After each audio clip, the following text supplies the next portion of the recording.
ಎಲ್ಲಿಂದ? ಬೆಂಗಳೂರು. ಬೆಂಗಳೂರು. ಬೆಳ್ಳಿ ಅಂಗಡಿನಾ ಅದು? ಸಿಲ್ವರ್ ನಿಮ್ದೇನಾ? ಹಾ ಸರ್. ಓಕೆ ಮೇಡಮ್, ಮಾಡಿ. ಹ, ಬೆಳ್ಳಿ ತಗೊಳಕ್ ಬಂದವರೆಲ್ಲ ಹೀಲಿಂಗ್ ಮಾಡಿ.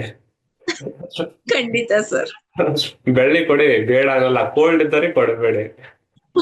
ಹೇಳಿ, ನಿಮ್ ದೇಹದಲ್ಲಿ ಕೇಳ್ಪಟ್ಟೆ ಕೊಡ್ತೀನಿ ಕೋಲ್ಡ್ನೆಸ್ ಇದೆ, ಸರ್. ಹಾ, ಸಿಕ್ಕಾಪಟ್ಟೆ ಕೋಲ್ಡ್ನೆಸ್ ಇದೆ, ಬೆಳ್ಳಿ ಹಾಕೋಬಾರ್ದು, ಬಂಗಾರ ಹಾಕೊಳ್ಳಿ ಅಂತ ಹೇಳಿ.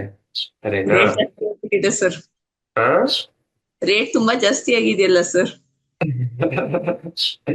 ಹಾ, ನಾನು ಹೀಲಿಂಗ್ ಜರ್ನಿಯಲ್ಲಿ ಕ್ಲಿನಿಕ್ ಬಂದಿದ್ರೆ ಇದೇ ಹೇಳ್ತೀನಿ. ಸಿಕ್ಕಾಪಟ್ಟೆ ಕೋಲ್ಡ್ ಇರುತ್ತೆ, ಅವ್ರು ಬೆಳ್ಳಿ ಹಾಕೊಂಡ್ ಬರ್ತಾರೆ.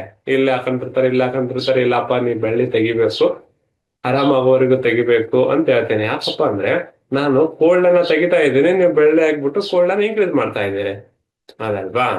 ಅದೇ ತರ ಕೋಲ್ಡ್ ಇದ್ದಾಗ ಏನ್ ಮಾಡ್ಬೇಕಪ್ಪ ಅಂದ್ರೆ ಬೆಳ್ಳಿಯನ್ನ ಯೂಸ್ ಮಾಡಬಹುದು. ಈ ಕೋಲ್ಡ್ ಏನ್ ಮಾಡುತ್ತೆ ಅಂದ್ರೆ, ಬೆಳ್ಳಿ ಕೋಲ್ಡ್ ಅನ್ನ ಇನ್ಕ್ರೀಸ್ ಮಾಡಲ್ಲ, ಹೀಟ್ ಅನ್ನ ಅಬ್ಸರ್ವ್ ಮಾಡುತ್ತೆ.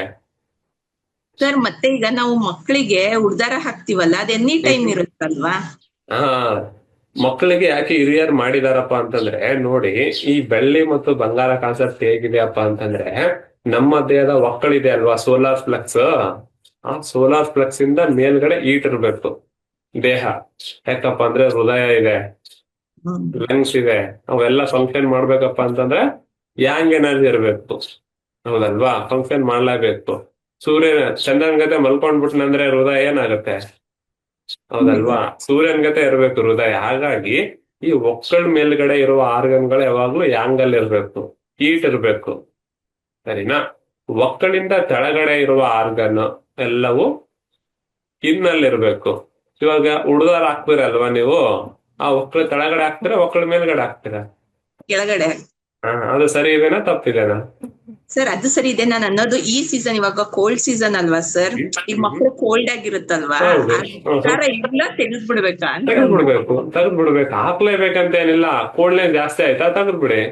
ಹೀಟ್ ಆಯ್ತು, ಯೂರಿನ್ ಬರ್ನಿಂಗ್ ಆಗ್ತಾ ಇದೆ, ಬೈಲ್ಸ್ ಆಗ್ತಾ ಇದೆ, ಯೂರಿನೇ ಬರ್ತಾ ಇಲ್ಲ, ಹೌದಲ್ವಾ? ಈ ತರ ಇರುತ್ತೆ, ಅವರು ಹಾಕೊಳ್ಳಿ. ಸರಿನಾ? ತೆಗಿಬೇಕು ಬಿಡ್ಬೇಕು ಅನ್ನೋದನ್ನ ನಾವಿಲ್ಲಿ ಡಿಸೈಡ್ ಮಾಡ್ಬೇಕಷ್ಟೇನೆ. ಹೌದಾ? ಬಂಗಾರ ಹಾಕ್ಬೋದು, ಬೆಳ್ಳಿ ಹಾಕ್ಬೋದು. ಕೆಲವೊಂದ್ಸಲ ಇಲ್ಲಿ ಈ ಒಕ್ಕಳ ಮೇಲ್ಗಡೆ ಬಂಗಾರ ಹಾಕಿ ಅಂತ ಹೇಳ್ತೀನಿ, ಆಲ್ರೆಡಿ ಏರ್ ಫಾಲ್ ಇರುತ್ತೆ, ಎಲ್ಲ ಕೂದಲೆಲ್ಲ ಹೊರಟೋಗ್ಬಿಟ್ಟಿರುತ್ತೆ, ಬಂಗಾರ ಹಾಕೊಂಡಿರ್ತಾರೆ, ಇನ್ನೂ ಹೊರಟೋಗುತ್ತೆ. ಅವ್ರು ಏರ್ ಫಾಲಿಗೆ ಏನೇ ಟ್ರೀಟ್ಮೆಂಟ್ ತಗೊಂಡ್ರು ವರ್ಕ್ ಆಗಲ್ಲ, ಅದಲ್ವಾ? ಕೆಲವರು ಕತ್ತು ತುಂಬಾ ಹಾಕೊಂಡಿರ್ತಾರೆ, ಮತ್ತೆ "ಸರ್, ನನ್ಗೆ ಏರ್ ಫಾಲ್ ಸರ್, ಏನ್ ಮಾಡ್ಬೇಕು ಹೇಳಿ, ಎಲ್ಲಾ ಮಾಡ್ಬಿಟ್ಟಿನ" ಅಂತ ಹೇಳ್ತಾರೆ.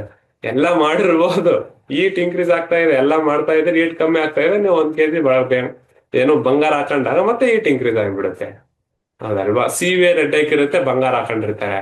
ಸಿವಿಯರ್ ಹೆಡ್ಏಕ್ ಡ್ಯೂ ಟು ಇಟಿ ಬರುತ್ತದಲ್ವಾ, ಆ ಬಂಗಾರ ಏನು ಸ್ವಲ್ಪ ಜಾಸ್ತಿ ಮಾಡುತ್ತೆ ಹೆಡ್ಏಕ್. ಹಾಗಾಗಿ ನಮ್ ದೇಹದಲ್ಲಿ ಬೆಳ್ಳಿನೋ ಬಂಗಾರ ಹಾಕೋಬಹುದು, ಆದ್ರೆ ನಮ್ಮ ಎನರ್ಜಿ, ನಮ್ದು ವಾತ ಇದೆನಾ, ಪಿತ್ತ ಇದೆನಾ, ಕಫ ಇದೆನಾ, ಇನ್ನೊಂದಿದೆ, ಅದನ್ನ ನೋಡ್ಕೊಂಡ್ಬಿಟ್ಟು ಹಾಕೋಬೇಕು. ಸರ್, ಆದ್ರೆ ಮಾಂಗಲ್ಯ ಸರ ತೆಗಿಯಕ್ ಆಗಲ್ವಲ್ಲ ಸರ್? ಹೆಡ್ಡೇಕ್ ಇರ್ಲಿ, ಇದ್ರು. ಅಲ್ಲಿ ಬ್ಲಾಕ್ ಇದೆ ಅಲ್ವಾ, ಒಂದೆರಡಿಷ್ಟು ಇರುತ್ತೆ ಬೆಳ್ಳಿ, ನಡೆಯುತ್ತೆ. ಬ್ಲಾಕ್ ಇದೆ ಅಲ್ವಾ, ಅದು ಎಂಟಿನೆಸ್, ಅದು ಇನ್ನು ಮತ್ತೆ ಯಾಂಗ್ ಎರಡನ್ನೂ ಬ್ಯಾಲೆನ್ಸ್ ಮಾಡುತ್ತೆ. ಹಾಗಾಗಿ ಬ್ಲಾಕ್ ಮಾಡಿದಾರೆ ನೋಡಿ, ಕರಿ ಕಲರ್ ಮಾಡಿದ್ದಾರೆ, ಹೌದಲ್ವಾ? ಏನೇ ಮಾಡಿದಾರೆ ಅಂದ್ರೆ ಸೈಂಟಿಫಿಕ್ ಆಗಿ ಮಾಡಿರ್ತಾರೆ.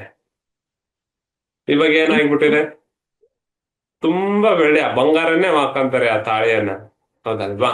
ಆ ಕರಿಮಣಿಯನ್ನ ಯಾಕೆ ಹಾಕಿದ್ದಾರೆ, ಅದನ್ನ ಒಂದು ಸೈಂಟಿಫಿಕ್ ರೀಸನ್ ಇರುತ್ತೆ. ಇವಾಗ ಒಂಥರ ಫ್ಯಾಷನ್ ಆಗ್ಬಿಟ್ಟು ಪೂರ್ತಿ ಬಂಗಾರ ಹಾಕಂತಾರೆ. ಹಾಕೊಳ್ಳಿ, ಬೇಡ ಅನ್ನಲ್ಲ, ಪೂರ್ತಿ ಕೋಲ್ಡ್ನೆಸ್ ಇದ್ರೆ ಹಾಕೋಬೇಕು, ಇಲ್ಲ ಅಂದ್ರೆ ಬೇಡ. ಸರಿ ಅಮ್ಮ? Okay, thank you sir. Thank you.